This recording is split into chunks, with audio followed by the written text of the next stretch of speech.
Hello, everyone. Everyone know my sister Pat Parent from Canada.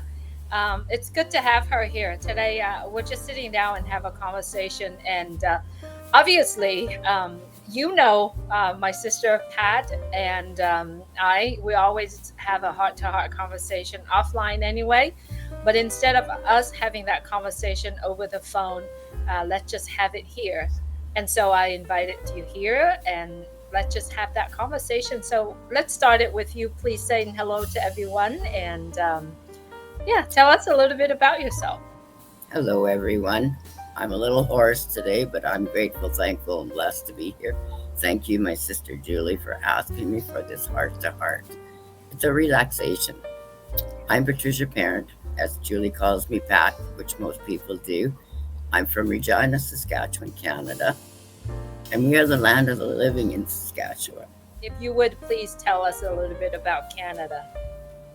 Well, Julie, Canada is from coast to coast, and I have traveled from Saskatchewan with my mom and my brother down to Prince Edward Island. It's beautiful. There you'll see the red soil where the potatoes grow. And lots of lobster and shrimp and crab. Oh, Yeah, it was awesome. I think I had crab sandwiches or lobster sandwiches every day. It was so beautiful. Um, I've been to Nova Scotia, which is a province over. We've seen uh, where the water comes in and it goes back out on top of the rock. I can't remember the name of it, but it's beautiful to go there because in the caves you can see when the water is out that you can go down to the sand and walk through them. I heard that they were closing the caves off, but when we were there, we could go through them. It was beautiful. And then you watch the tide come in. mm, So that's in the eastern part. And then, like, I was born in Ontario. So there it's humid. I always found it very humid there. But it's beautiful. There's lots of things to do. But I was very young. I was only 13 when we moved to Saskatchewan and went back to Ontario only a couple of times. But to talk about Saskatchewan, we have a lot of entertainment. We have uh, our CFL football team called the Rough Riders Saskatchewan. Go Riders, go. Um, Here we have flatlands, so you can see for miles. I know I've did some videos out my windows for how far you can see, and it's beautiful to watch the sunsets, the sunrises, as they call it, the land of the living skies. Every day is a new sky, and they're beautiful. I've been to Alberta because we had our meet and greet there in Alberta, Calgary. It's a beautiful place, but it's huge. To me, it's not for me. I like the smaller centers. I haven't been to BC, so I know there's lots of mountains out there because my son goes dirt biking and skidooing out there all the time. They have a place out there. So that's a little bit about Canada. There's lots of things we can do to see the mountains, the ski slopes, go fishing. There's lots of parks, lots of resorts that people don't even know about. In Saskatchewan, they call it the um, muddy water. No, mud. muddy something. I can't remember totally. But it's all through the rough, and you walk through it through the trails. It's beautiful, and you can go for miles. Oh, that's so awesome. I love nature and I've always looking forward to go to Canada. You know how you see beautiful winter picture, but I guess there's a lot of crazy stories I've heard, throughout the journey of in on passive. But yeah, I'm so looking forward to visit Canada one of these days. So Yeah, let's you want to come in the summer because the winter is cold. yes. Unless you're an outdoor winter person, like to ski and skidoo and all that kind of No, stuff. not really. I like to be inside during winter time, watching the snow fall, kind of like being so, I Yeah, guess watching from the inside out. you know, but not necessarily be outside. I'll be outside and I'll come back in, but Yeah. So let's go into your story. How did you grow? I mean, like, what was your youth times like, and how did you grow up? And kind of go into the story. I know you do have a lot of stories to tell, personal stories, but feel free to. And this is going to be out there. The main point of this heart to heart conversation is to just to have our heart connected, our heart get to see each other, find out about each other, and share what's make us who we are today. And so please feel free, take your time. And if you need to cry, if you need to express your emotion, I'm all here for you. So take your Thank time. you, sister. Well, like I said, I was born and raised in Ontario, in Stratford, Ontario, which is where the music festival is. I never got to it. We lived in a small town on a farm, actually, acreage. In Holstein was the first place.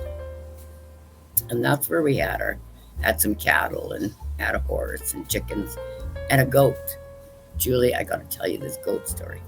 Um, my dad had bought a goat and we took it as a real pet, right? But dad wanted to grow it up and sell it for meat. So one day they were going to be coming to get the goat. Well, we took the goat and put it upstairs in our bedroom. So that we said, no, he must have ran away. Oh, my dad was so upset with us. He come up there and he got the goat after and finally did sell it, but we didn't want our little Tilly to go away. So that was a little goat story. It was fun and interesting. We had a rooster also back then, and I was young, Julie. I might have been 5 or 6, maybe even 4. Um, we had a rooster, and it used to chase us all around the house. And my uncle lived with us all the time, so we'd lock the doors. This is a fun. We'd lock the doors and wouldn't let him in because we knew the rooster would chase him. Oh my goodness, it was so much fun back then. But you know what, Julie? There was also those times that I went through physical, mental, and sexual abuse. But you know what? I have grown from each of those times. And over the years, it took me a long time. So I like to tell the fun stuff, remember the fun stuff, because that's what kept me going. And at the age of 7, I went to my grandma's one summer for holidays, and we ended up going to a Bible study. And that was the first time I ever got into a church and learned a little bit about Jesus because I didn't know what it was, who he was. But I remember in the service, uh, the minister asked if anybody wanted to receive Jesus into their heart. Well, I looked at Grandma and I said, "Can I go see Jesus?" She said, "Go ahead." So I went running up there like a little girl would do.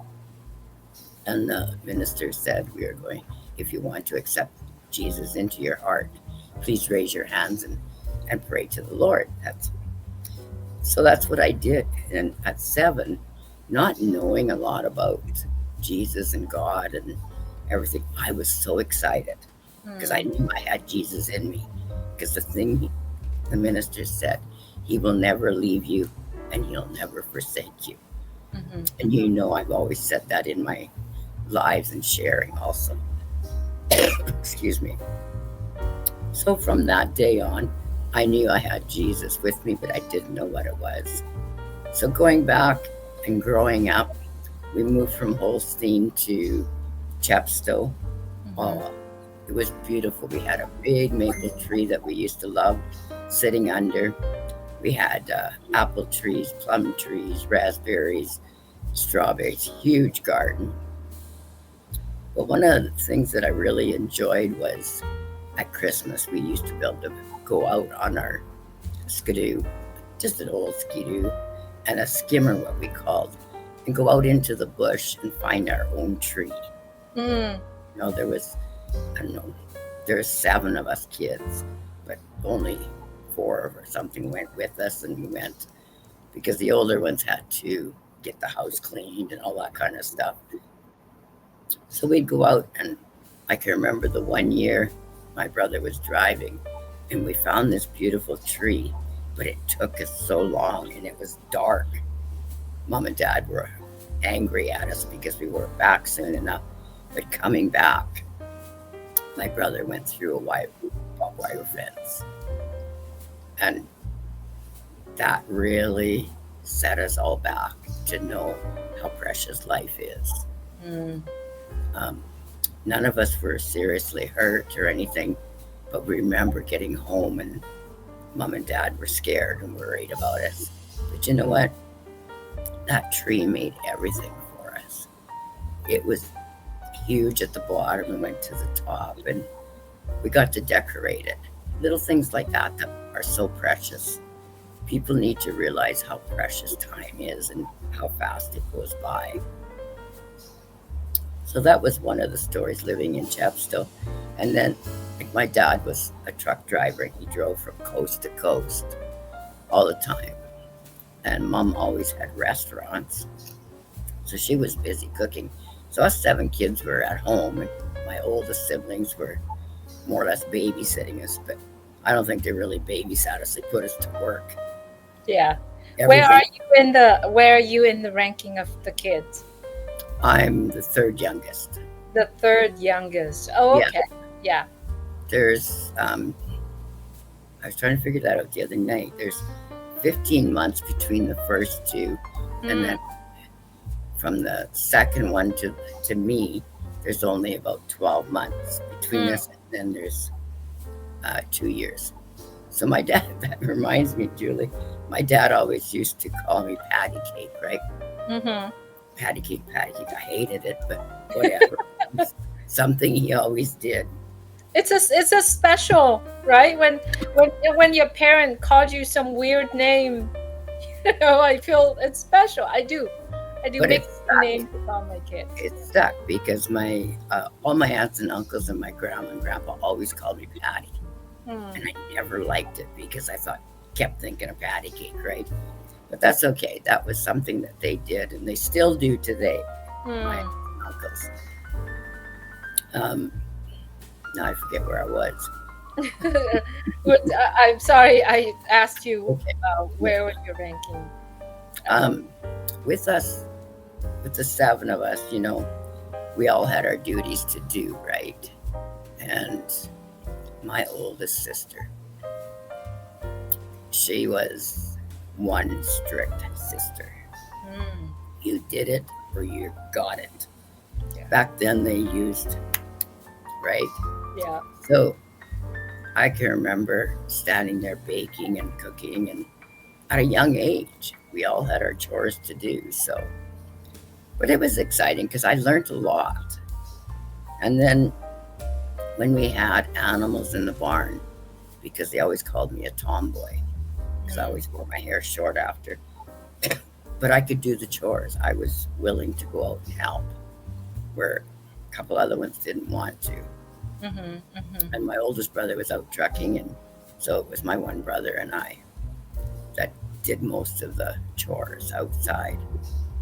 And I can remember chasing these pigs around, trying to get them into a pen. Oh, you fall, you slip into the not so nice manure. Yeah. Yeah. But that's where some of the abuse had started because it wasn't good back then, right? Um, I'm not going into details or anything because I am writing a book of my life story, and you'll be able to read it in there because it is personal, and to put it out, I'm not ready. I've got 56 pages written, and I know there's a lot more. But the thing is, I'm taking all those times that were sad, whatever, and I turned it in as a survivor, a warrior to keep moving, because I knew Jesus was with me. He'd never leave me or forsake me, even if I didn't know what was going on. And growing up, I left home at the age of 16. I quit school after we moved out west at 13 to Saskatchewan, because in school it wasn't fun. We were getting bullied Because coming from Ontario, we never wore jeans. We always had to wear dresses and tights. So jeans were something new, but they were into the bell bottom. Mm, I We remember. we got the skinny legs. Yeah. So going to school, I was teased. And how do you fit into a new school, right? When things are like that. So I went home the first day, cut them off into shorts. Right. Said, I'll never wear them again that way. So I took a strap for it because I cut them, but because they paid good money and we didn't have the money to go around. But I knew I'd sooner wear dresses than those jeans. You're right. No, you eventually fit in with your students that are around you. You try to make friends. But you know what, Julie? There's things that you get into bad groups and it takes you through bad times like smoking, alcohol, drugs. Um, I remember going to a party and I never drank or did drugs. I tried smoking back then and it was a good party, but not knowing what I know today, that you protect your drinks. Everybody protect your drinks because you do not know what's going to happen. Right. Somebody, someone at the party put a hit of acid into my drink. I What had is it? What did they put in? Acid? That's what they called it, acid. It was like a little piece of paper. They told me. Oh, That's wow. what my friend told me. Well, Julie, I sat in the bathroom. I had no idea what was going on. I didn't know where I was. But you know how those ceilings had those holes in? Hmm. I can remember my girlfriend sitting with me and she kept saying, "What's wrong?" I said, "I don't know. I'm at 2,000 holes up there. I don't know what's going on." I Mm, was counting them, but I didn't know why. And I mm, didn't know what happened. But only to find out after a few days later when she confronted me. But I went home. I didn't get home till 6 in the morning. oh, That wow. was not, that was a no when you're supposed to be home at 10. 10. Yeah. Yeah.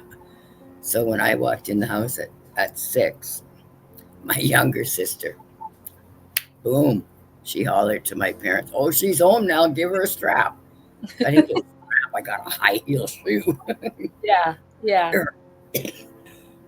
Excuse me, that hurt worse. But those are the times that you have to remember they were only trying to help us too. Yeah. Even with the strictness and stuff. So at age 16, I decided no more school. I got my license on September 18th and I moved. I left. I Mm. had my older sister pick me up and I moved to Estevan. Excuse me. I have to put my oxygen on, Julie. Of course, take your time. Excuse me. I thought I might get through, but Take your time. If you do you need to drink some water too? yeah, I'm going to.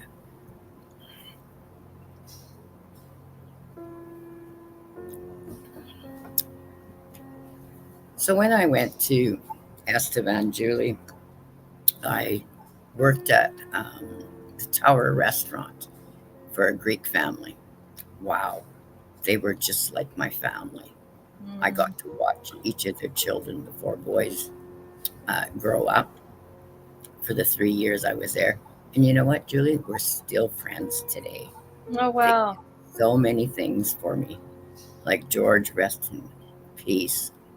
He got me my first car, a 73 Nova, with a little wee steering wheel and a stick shift, but I didn't know how to run it. But he taught me. He said, "You're going to learn." And he did. I learned. But as I was working at the tower, I found it wasn't enough funds to keep going, right? Mhm. Because I think I was paying 89 or something, um, 89 or $90 for this little bachelor suite. But I was only making $1.80 an Mhm. hour Oh, back wow. then. So after a little bit after I had my car, I said to my boss, I said, "Don't you think I'm worth $2 an hour?" But that's what we had to do, right? Yeah. Confront. Yeah. So he did give me $2 an hour, but I also worked at a little Chinese restaurant where I got to learn a little bit of Chinese. I was excited. Don't ask me today because I don't know it. Because I Right. used to put my orders into the cook because Oh, he I didn't know see. how to speak English. Right, So, right. so that family taught me how to, you know, Yeah. a lot of things. And then also I worked at a taxi company. So also in between all that, I went to school, Julie. I wanted to get my grade 12 because no one in my family got their grade 12. So I really wanted an education because I knew that I wanted to be something, but I didn't know what. But you have to start with your grade 12 because anything you do, you have to have a grade 12. So I Right. did some upgrading and got my 9, 10, and 11. And then it got to the point I couldn't keep my body going because I'm working 3 jobs and going to school. I only had like 2 or 3 hours in between, but I was young, Yeah. only 16, 17. So I had all the energy back then, but your body does wear out. So I said to the teacher at the upgrading place, I said, is there any way I can write a GED? Is that going to help me? So I studied for a week, didn't understand history or science, but went in and I wrote it and passed it. So I was excited. I had my grade 12. So then I decided I wanted to move to Regina and take secretarial course. I thought, oh, that should be good. But I'm a one finger typer and trying to learn how to type as they were teaching me. No, not for me. Got out of there. And then I met my husband, my first husband. Mm. I was 18 and it all was good. Like my dad was an auctioneer. So I went with him to the auction barn and that's where I met my first husband. Of course. Because he was an auctioneer. So Right, I hit it off, you know. Oh, right. give me one, no, give me two, I'm gonna give me three. You know how they do that. Yeah. Gotta make it fun, I, Julie. I don't know how they do it though. It's like it's fast. It's like It's yeah, rolling. it's speeding. Yeah, Yeah. yeah. Yeah. I loved hearing it, and it Yeah. was interesting, like trying to figure out, what they were saying and what the next dollar bid was. And Exactly. Exactly. yeah, so Yeah. then um, I ended up getting married and had 3 beautiful children and I lived on a farm, and I always wanted that little white picket fence on a farm to call home, to be our own, raise children. I raised chickens every year. That's how I bought my furniture, was selling them. And then uh, we had over 200 cattle, steers we called it. Every year we put them in the pasture. We had 100 cow calf operation. It wasn't small, and we had, I think it was 12 quarters of land. So it was a lot of work, but I loved it. But being pregnant 3 years in a row, whoa. Mm. They say barefoot and pregnant in the summer. I Yeah. sure was for 3 years. Yeah.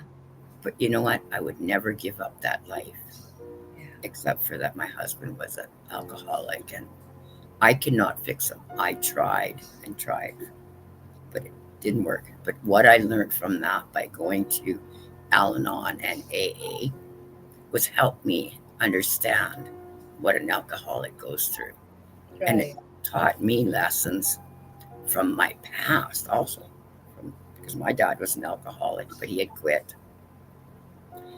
He threw his cigarettes out one window and he threw his bottle out the other and never touched it again. So God bless him. You know, there's a lot of things that go on. Um, so after we end up getting divorced and the kids and I left, we went to a place. All we had was 2 beds. We didn't have a refrigerator. We didn't have a stove. So we had what do you call this? One of those grills that you plug in, Mm-hmm. and a cooler, icebox cooler that people take camping. And that's where I kept the food. And Mm. every day I'd have to go get ice to keep it cool. But you know what? You learn how to live on a budget. You learn how to live with little. because there's so many people, as you know, Julie, all around the world that Yeah, don't have water and don't have, and that teaches us. And when you have that experience of those things, now I can understand what other countries are going through. for sure. So it's always a learning lesson through life, and how we come out of it is amazing. So, sister, I remember the very first time that you actually, the very first time that you and I connected together was either a text message from myself to you or a call from me inviting you to the Julie and Milo show that I was doing with Milo at that time. And I thought, I got to talk to this lady. And, um, and I know you were kind of hesitant to do that, but you did it anyway. And so tell us about that experience. Oh my gosh, Julie, I was so nervous. I think I kept phoning you and texting you. I can't do this. I can't do this. And you know, and when we started with on the recording, I one thing I really remember is Milo saying, "Where are you from, pal?" And I said, "Regina, Saskatchewan." This is going to make you laugh because I'm sure it's in the recording. He said, "Virginia," and you know what? I have to laugh about that because that's people don't understand how to say, So until I said Regina, that's when Milo caught on. But you know, Julie, I was so grateful for you and Milo because that brought me out of my shell to do what I'm doing today. And that is like 1,000 words that you can't even express. Because who does that? Who gives you an opportunity, Julie and Milo? Even on your Wednesday and Saturday shows, they were awesome. So when you called and asked me to do this, and I was worried, it all turned out wonderful. But if you asked me to do it today, it would be totally different than then because we have learned so much. So that I'm grateful for, Julie, and always for Thank you this so much. Thank you for have that courage to step up and just like what everybody said, oh, because of this, and thank you to me and Milo to bring you out, but it's more of you because what we did was doing what we love. And Mhm. when you have to kind of like work within yourself to come out, and it's all you, it's all your effort for doing that. So I'm grateful that you doing that, and I'm glad you did, because if you hadn't done it that time, your unpassive journey probably would be uh, Different. different, or be more alone, like you travel Yep. this journey by yourself instead of coming out. So it is something that we're encouraging everyone to come in, get familiar with a few people, have that conversation, and then come on to the show and talk about it. It's very easy, right? It's very easy. You got invited here. Obviously, we both know each other ahead of time. But even if I don't know anything about you, you could come on and you could tell your story, and how easy it is to tell your story that you lived. Hmm. The journey, Yeah. like the journey from the Julie and Milo show to where I am today. Mm. Oh, big difference. As you can see, I'm more comfortable in speaking and everything, but I wasn't back then. I was very shy. But You are you helped proud bring right myself out. now. Yeah. You and Milo helped to bring me out of me from the inside out. And that's what we all have to be grateful for. When you're given that opportunity to be yourself and to learn how others do it and feel comfortable, you will feel comfortable. I know I do now. I'm grateful. Always, Julie, sister, my angel. Thank you so much, sister.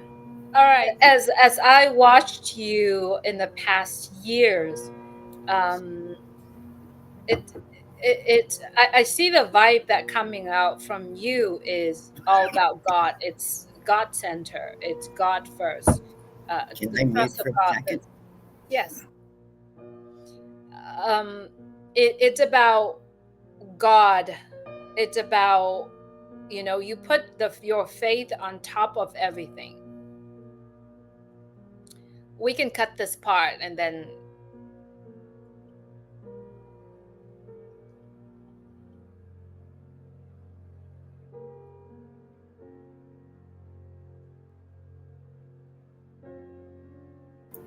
I think I'm getting too warm, and somebody must be smoking. You can cut this, right?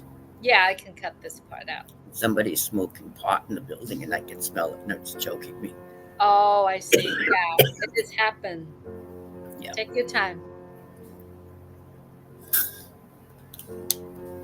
it happened this morning at 9 too, and I'm thinking, oh, sorry about that, Julie. That's okay. No worries. I'll cut this out about 26 minutes or so. Okay, so where did I leave off so that we Okay, could? so let me ask you a question. I get this vibe from you, sister, that you are a God center. You put your faith on top of everything. You do your life, you talk about God, you talk about your belief in God, you lift things up to God.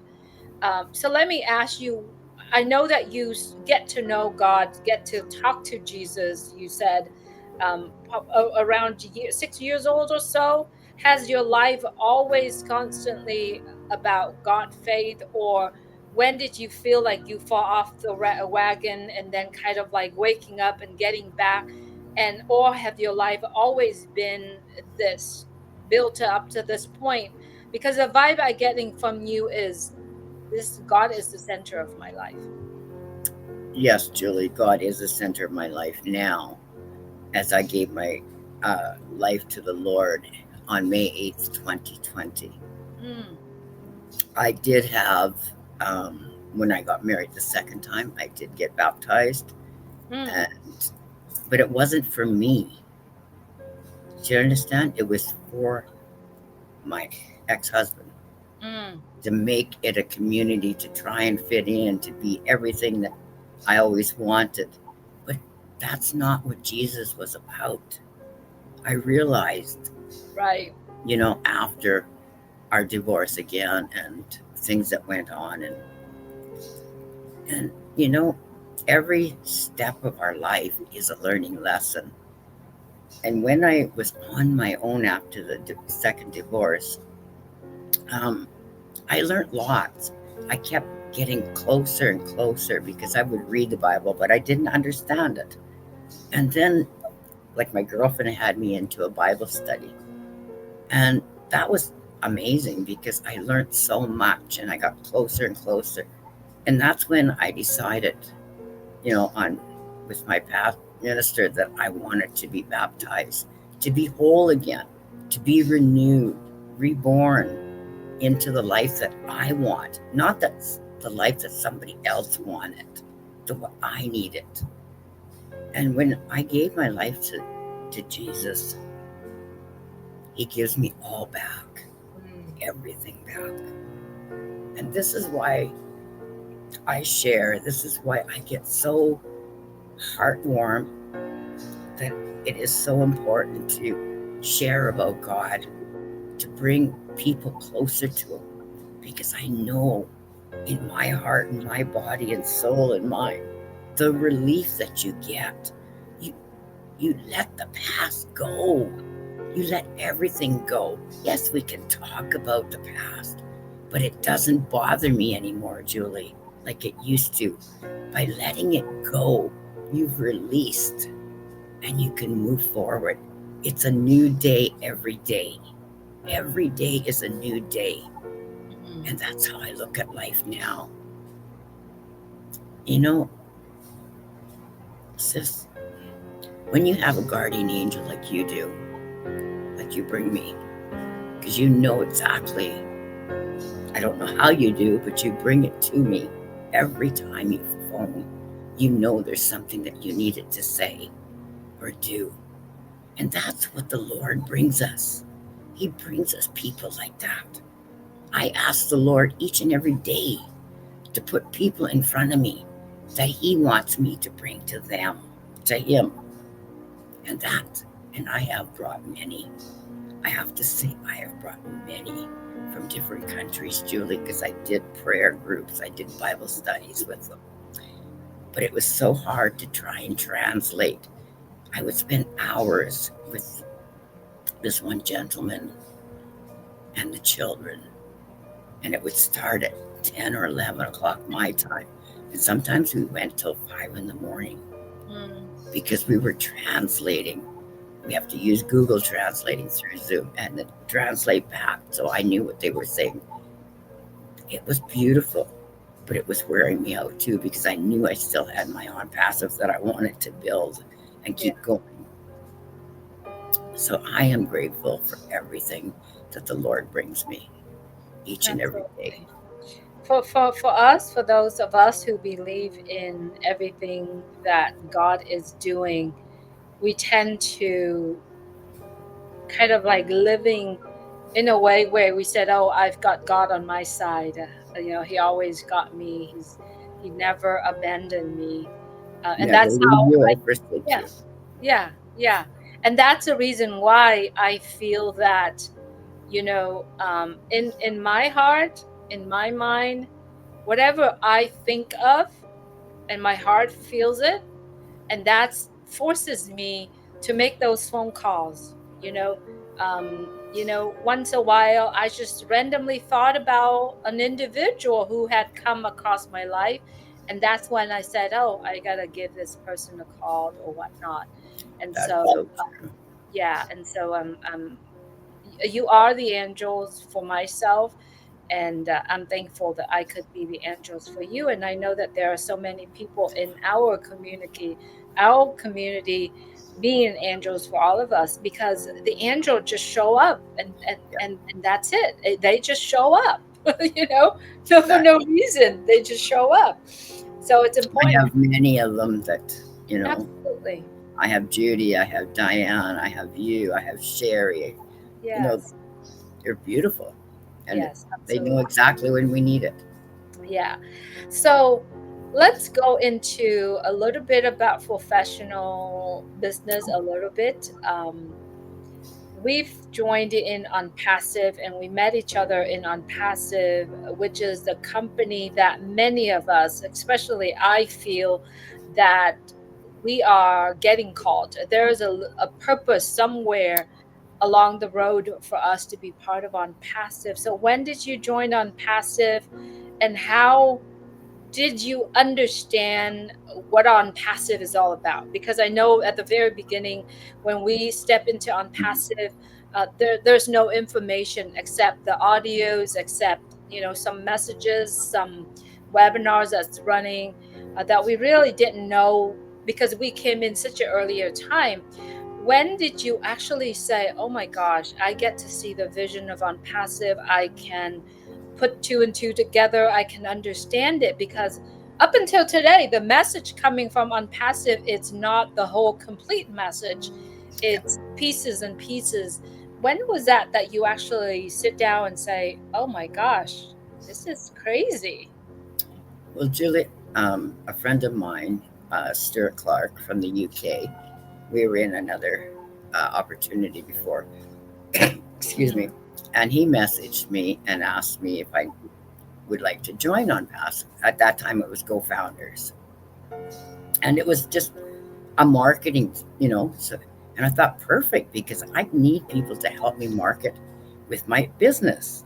mm-hmm. So I was into it then. And like I said to Stuart, I said, I don't have a lot of time to spend on it. He said, you don't have to.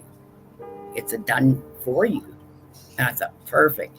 Where has it ever had a done for you system?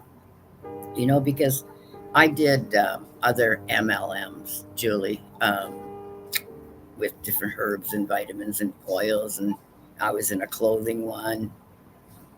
Never made any money, but I still had the clothes.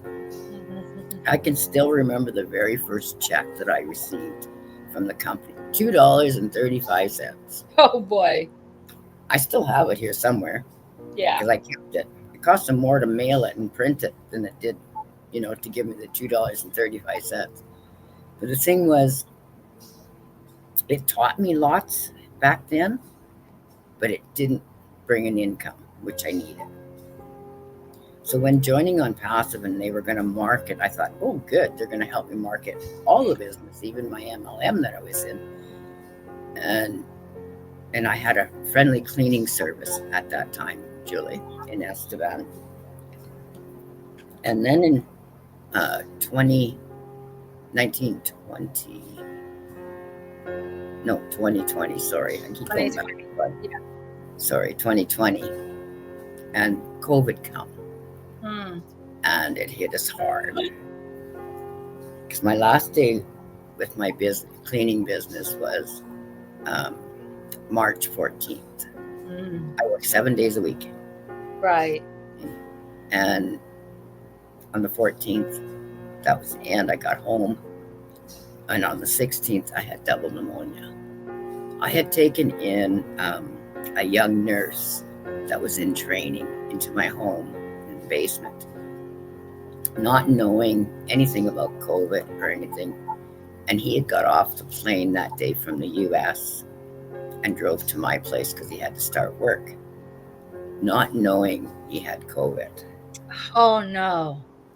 Yes, and it fast like that. Mm. But when they tested me, it took them 18 days to tell me that I was negative. I didn't have COVID, I just had double pneumonia. But that time, I was really, really sick, Julie. And I couldn't see my children because they had the lockdowns. I couldn't see no one. So what I did was got on the phone with Stuart because the nurse was no help. He was staying in the basement, staying away. But I was so grateful for Stuart because he brought me through with prayer. Like, prayer goes a long ways. And he kept telling me, Pat, you're going to be okay. Don't worry, you're okay. The Lord has you. He's not going to leave you. But sometimes, Julie, I couldn't get out of bed. I was so sick. And I could still remember sitting at 3 o'clock in the morning, phoning my daughter, trying to make arrangements for my funeral because I didn't think I was going to make it through. Mm. And she kept saying, Mom, go to bed, go to bed. I said, I can't, I have to do this. So I said, okay, if you don't want to help me, I'll do it myself. And I'm trying to type everything down. But you know what? That taught me a lesson. Get prepared before something happens. So now I am prepared. I have my wills, I have everything. So that was a good lesson. And the good Lord brought me through, as He always does. Hmm. Because I Did. forgot to tell you, I went through multiple sclerosis where I spent 4.5, 5 years in a wheelchair because I was paralyzed from the waist down with MS. And my neurologist back then, this was in 93. Oh, yeah, 93 to 99. In 99, on my birthday, is when I took my first steps. Mm. I'll never give up. Right. Wow. Wow. So, That's insane. So yeah. on passive, keep you up and going. I guess your will of wanting to be part of it, your will of just wanting to be part of something that you really didn't have a clue back then. Yeah. But because of that reason, it keeps you up, it keeps you alive. And obviously, God is not ready for you to go home yet. And I believe in a way where we have a purpose in this life that we haven't completed yet. And that's why Mhm. here and on passive is a tool or the plays that help you to get through it, to get through this this kind of illness that you were facing through. Oh, So Judy, if I didn't have on passive, I wouldn't be here today yeah, because so on as passive, many saved. people. Yes, because we couldn't get out, we couldn't do anything. Yeah, But we had this community in on passive that saved a lot of lives, I believe, yeah, because we and could talk like you and I are now. yeah, and then it's so amazing that the entire world was under shutdown, was under quarantine, was under all of that. However, there is a community of people around the world uh, have high hope, have a good time together. I mean, it was such a beautiful time. We show up at webinars after webinars. We did the Julie and Milo show. I mean, it was so amazing, the journey that we have experiencing together. But you know what, Julie? I want to go back to you asked me when did I get really excited about OnPassive? Mm-hmm. The first time I went to a PNG webinar. Mm. It opened my eyes what other countries are going through. I did not know. Because of OnPassive, I got to know about other countries. And when I heard our family in OnPassive with PNG talk about having to walk miles, excuse me,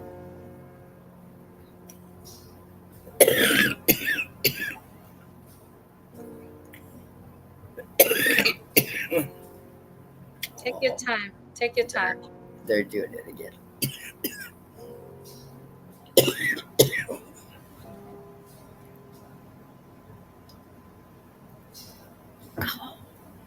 That's why I need out of here. No, I hear you.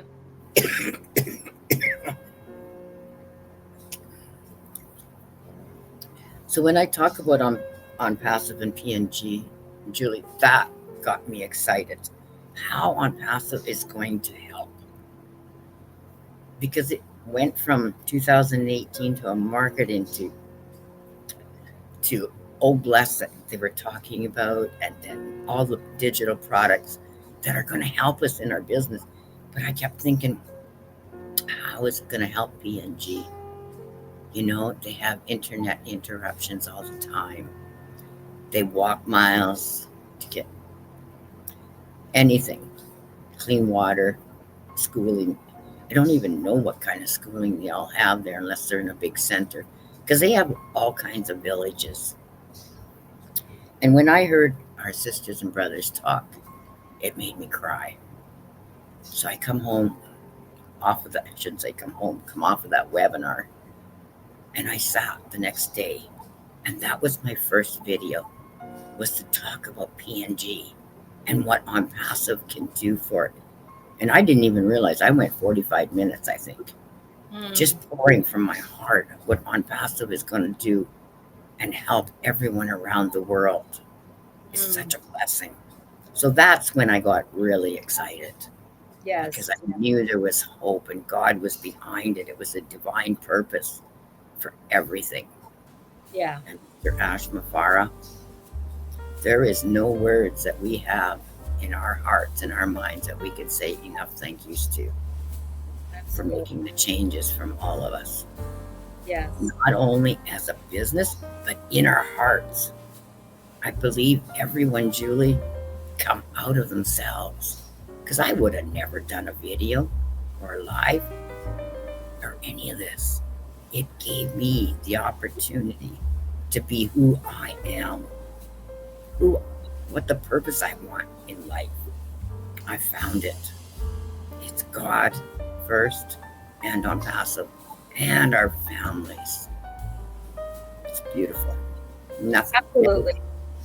Yes, for sure.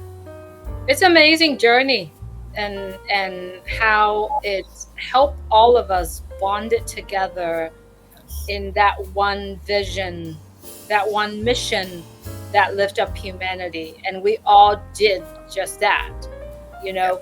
um, like I said in the previous conversation I had with a founder or with the early bird, that 99.9% of people that came into On Passive with the hope of making money, that was at the very beginning.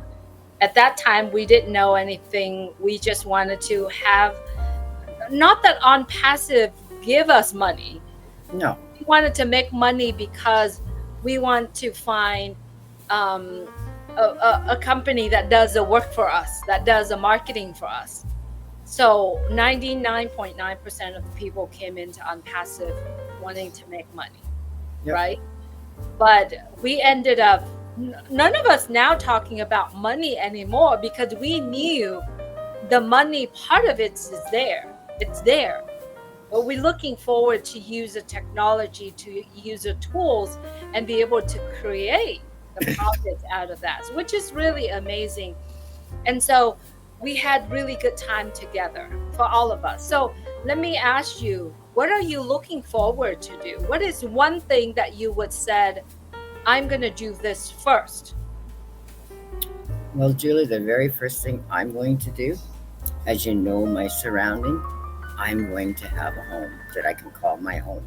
Yeah. I can open my windows when I want. I can walk outside when I want, Hmm. not be on 11th floor and Right. close. So that's the number one. The number two, my grandson and I had a conversation the other night. He was talking when we got together, and he's looking to buy a house. But, to put that 5 or 10 or 20% down, he's young, he's 19, he's just getting started. I would love to be able to put 50% down and make him work for the other 50. Hmm. Help him grow. He is so tight with his money, so he's very diligent. How So old is I'm he? 19, turned 19. 19. Perfect age. Perfect age to get a business started. But you know what? I believe he's a workaholic, Yeah. just like his dad. Work, work, Yeah. work, work, work. And his mom. They both. My daughter, Yeah. she'd work 24 hours a day if she could. But that's a trait that he got from his mom and dad, right? We, Yeah. we all learn. And then I have a granddaughter. I have 3 beautiful children and 2 grandchildren. And my granddaughter is in cheerleading and very active in school and everything. And yeah, there's so much I could tell. But Yeah. I have 3 beautiful children and they're all married and it's wonderful. That's so awesome. It's so awesome being in the position as a mom. And when you know that things are coming, you know that there's a power into things that we're working on right now. When I talk about power, I most emphasize on the part of having that ability to do things that you want for your family, with your family, and however long, however much you want. But at the same time, it gives you that power of giving also. It's so cool to have that power of giving where somebody needed something to unstuck themselves, and here you go, you actually could be able to give that, whether or not $100 or $1,000, to help them out of the eviction, or giving them the ability to build their future. That power that we have. Paying it forward. Like that's Yes, Mr. it's so Ash's beautiful. vision mission is Yeah. to fill our pockets and then move to, but you know what? Even while you're filling your pocket, you can always do something. Oh, absolutely. We don't have it now, we're not full and we still give. So this is Yeah. where Mr. Ash Mufareh wants us to give more. Yeah. Don't be greedy and hoard it. Yeah. What's hoarding? You can't take it with you. Yeah. I'd sooner see the smile on somebody's face. Yes. I think it's really awesome that I could see it in a lot of people that we know have that giving already there. It's something that it's something that's already there. Like, we were born being as a giver. We haven't give, or we give a little because we don't have that ability to do more. Correct. And with ONPASSIVE, we have that power to do more. And that's when I said that freedom to do more, a power to do more. It's so great because we already have it. We carry it. It doesn't matter how tight we are. Someone in the community needed some help. They step in. Everyone step in for a little, as much as we can. And that's really important. So let me ask you, what are you dreaming of? And you don't have to go into details. I'm sure that you have lots of dreams that you listed out. But what's your dreams? If you can tell us some. My biggest dream is, David Rolansky and I are working on a project for villages, for bringing people that are one paycheck away from being broke and being homeless, bringing the homeless together, bringing the people from jail that need that second chance. But we also need to have all the resources there in this community, because if you don't have the resources and the education people to help them, Because, they have these programs where they try and rehabilitate, but 28 days just isn't enough to help them, to teach them how to fish, to teach them how to do the basics. Because some are lost. And my heart goes out to them because I was lost. I know what it's like to be lost, but bringing them into a community and being able to help them. Yes, our governments are trying, but they don't have enough funds to go around neither because there are too many administration fees. But if we have our projects and we fund them together, there won't be administration fees. We can all work together. It's not an I, it's a we. When you put a we together, it's endless possibilities what we can do. So in the village, we want everything sustainable. We want the doctors, the lawyers, everything all together that take turns. But we're working with the community on the outside to help build the inside. But it helps to sustain them. They're not, somebody that's homeless, they're sitting in a shelter, they're sitting alone.